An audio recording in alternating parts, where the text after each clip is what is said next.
The King's Spy, written by Andrew Swanston, read by David Thorpe. The moral right of the author has been asserted.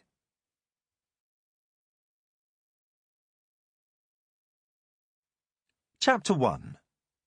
August 1643. Thomas Hill was not much of a drinking man.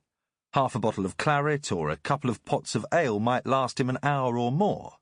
But 2 or 3 times a week he would close his bookshop and stroll down to the Romsey Arms. The inn was only 210 paces from the shop, and, if there was news of the war, that was where he would hear it. He knew it was 210 paces because he had counted them. It was the mathematician's curse, forever counting things. The war, the wretched war, bloody and brutal and seemingly pointless. As far as Thomas could tell from the newsbooks that found their way to Romsey, neither side had yet shown evidence of real determination to win a decisive military victory, or even of a coherent strategy. While talks dragged on between the King and Parliament, the parliamentarian William Waller and the royalist Ralph Hopton, best of friends before the war, danced minuets around each other in the West Country. The Earl of Essex had settled comfortably into Windsor, and John Pym, reportedly dying from a cancer in his stomach, was busy building defences around London.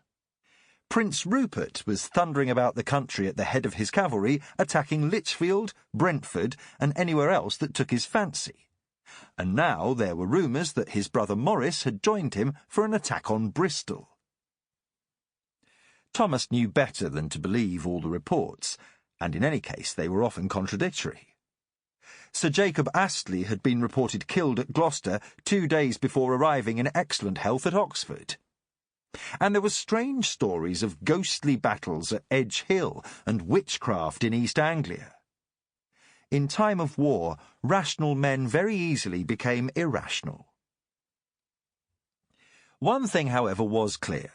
The Torking had achieved nothing, and there would be more bloodshed before England knew peace again.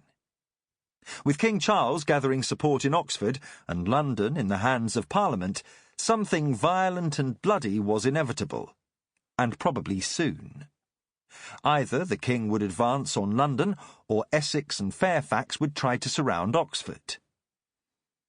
More bodies disembowelled by the sword and the pike, more eyes sliced from their sockets, more limbs left for the crows, more widows and orphans left destitute. Even in this little town there were 10 women widowed by the war, including his sister Margaret, and twice that number of fatherless children, his nieces among them. There was a one-legged tailor, a blind innkeeper, and a farmer with half a face. The other half had been removed by a man with an axe. The farmer had lived, but when he returned, his wife had taken one look at him and fled. The wags in the town said that even the man's sheep looked away when they saw him. Yet Romsey itself had seen no fighting. Nothing like Stratton or Hopton Heath, where there had been battles. Was there an able-bodied man left standing there? God forbid that the war should really come to Romsey.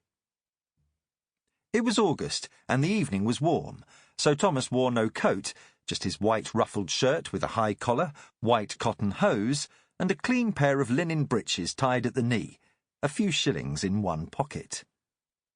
He seldom wore a hat, despite his lack of hair. Hats were hot and bothersome.